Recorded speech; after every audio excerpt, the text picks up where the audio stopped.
नमस्कार मित्रांनो, मी पल्लवी शेलार स्वागत करत आहे तुमचं माझ्या यूट्यूब चॅनलमध्ये। तर मित्रांनो, आज आपण मच्छी फ्राय आणि छान अशी खिचडी तर ही थाळी बनवणार आहोत। चला तर बघूया।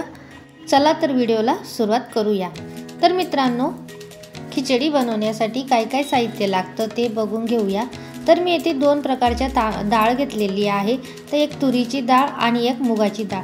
तर मी येथे अर्धी वाटी तुरीची डाळ मुगाची डाळ घेते आणि एक वाटी भरून बासमती तांदूळ, थोडीशी शेंगदाणे, एक कांदा, एक टोमॅटो, थोडीशी कोथिंबीर, वाटाणा आणि बटाटा घेतलेला आहे। तर अशा पद्धतीने मित्रांनो आपलं संपूर्ण खिचडीचं सामान तयार झालं आहे। चला तर बघूया। तर मित्रांनो, मी येथे कुकर घेतलेला आहे। तो कुकरमध्ये आपण 2 पळी तेल ॲड करून घेणार आहोत। तर तेल छान असं कडकडीत गरम करून घ्यायचं।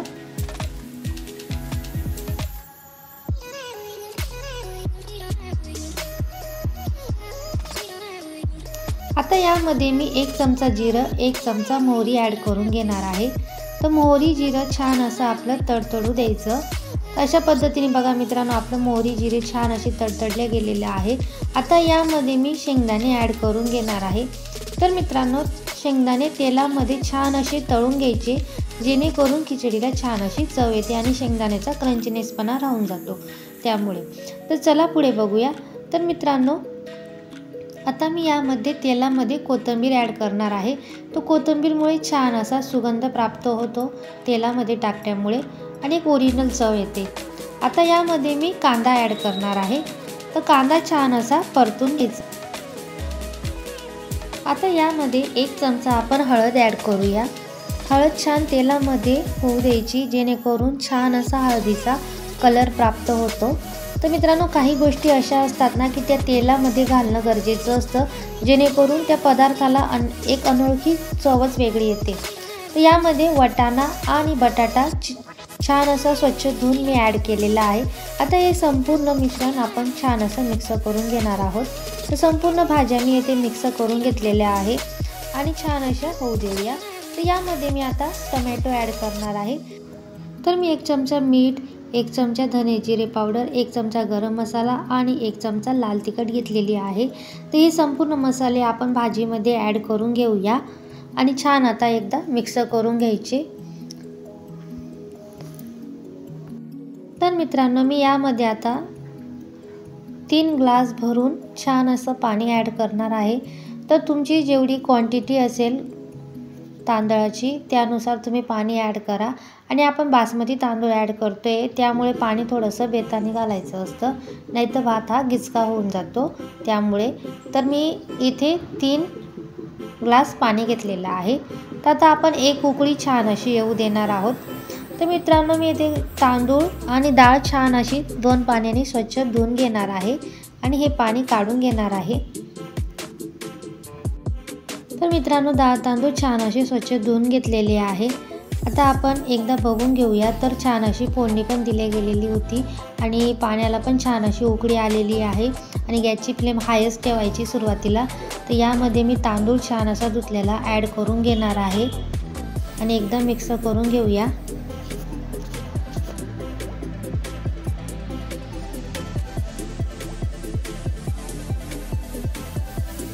तर मित्रांनो, येथे मी कुकरला 4 अशा शिट्ट्या काढून घेणार आहे। तर मित्रांनो, आपला कुकर हा इथे रेडी झालेला आहे। गॅसची फ्लेम मी हाय केलेली आहे आणि 4 शिट्ट्या मी येथे काढून घेणार आहे। तर मित्रांनो, मी एकीकडे मच्छी घेतलेली आहे। चला तर आता मच्छीची स्टफिंग बघून घेऊया। तर मी येथे मच्छी छान असे 2 पाण्याने स्वच्छ धुवून घेतलेली होती। तर आता काय करायचं, यामध्ये आपण काही मसाले ॲड करणार आहोत। तर 1 चमचा हळद, 1 चमचा लाल तिखट आणि चवीपुरतं मीठ। तर मीठ येथे बेतानेच ॲड करायचं, कारण की मासे ऑलरेडी खारे असतात त्यामुळे। तर थोडंसं कमी टाकायचं, नंतर आपण वरतून घेऊ शकतो। तर हळद, चटणी आणि मीठ फक्त हे लावून आपल्याला आता ठेवायचं आहे 5 मिनिटासाठी। तर मित्रांनो, मी एक बादशाचा गरम मसाला वापरणार आहे आणि सुहानाचा फिश करी वापरणार आहे। पण मित्रांनो, हे मसाले मी नंतर ॲड करणार आहे। तर मित्रांनो, आता हे दोन्ही मसाले मी साईडला काढून ठेवलेले आहे।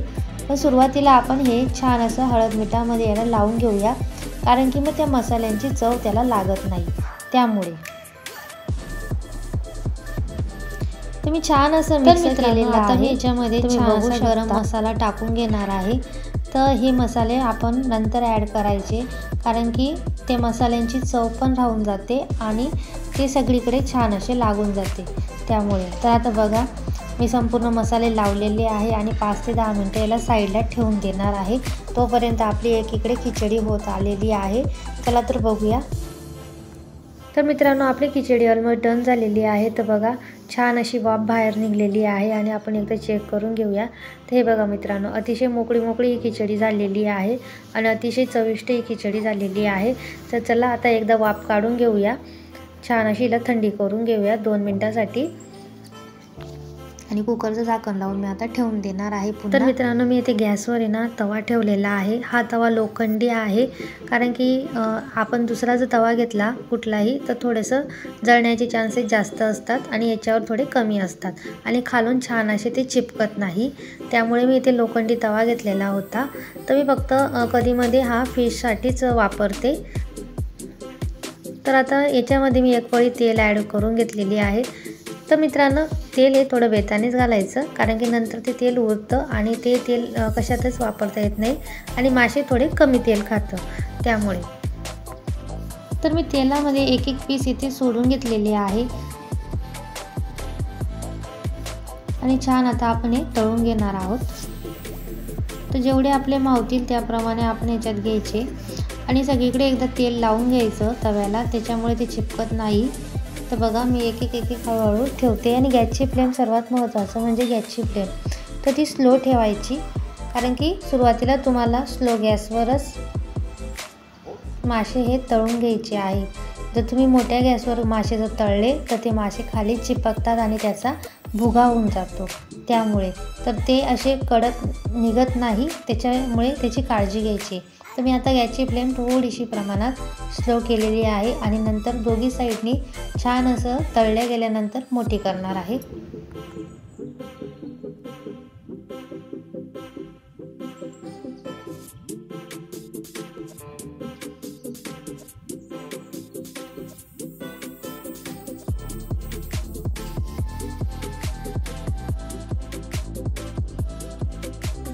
तर अशा पद्धतीने मित्रांनो आपले मासे छान तळले गेलेले आहे। तर मी इथे एका प्लेटमध्ये आता हे मासे काढून घेणार आहे। छान असं तेल नितळून घ्यायचं। चला तर मित्रांनो आपण आता थाळी सजवून घेऊया। तर मी इथे एक छान असं ताट घेतलेलं आहे। तर एकीकडे मी छान असे कांद्याचे स्लाइसेस ठेवणार आहे। तर मित्रांनो मी ताटाला छान असं मीठ लावून घेणार आहे। आता मी एक माशाचे पीस येथे लावून घेणार आहे ताटाला। तर छान पद्धतीने आपले मासे तळले गेलेले आहे मित्रांनो आणि कुठेही तुटलेले नाही आहे, तुम्ही बघू शकता। अतिशय मस्त हे फ्राय होऊन जातात, तुम्हाला काहीही वापरायची गरज नाही आहे। कुठल्याही पद्धतीचं पीठ तुम्ही नाही वापरलं तरी तुमचे मासे छान असे तळले जातात। आणि आता ताटाला छान अशी मी खिचडी लावून घेणार आहे। तर खिचडीची छान अशी गरम वाफ आलेली आहे, तुम्ही बघू शकता। अशा पद्धतीने मित्रांनो आपली थाळी छान अशी तयार झालेली आहे। अशा पद्धतीने मित्रांनो थाळी तयार झालेली आहे। तुम्हाला जर हा व्हिडिओ आवडला असेल तर लाईक करा, शेअर करा, कमेंट करा आणि सर्वात महत्त्वाचं म्हणजे सबस्क्राईब करायला विसरू नका। धन्यवाद।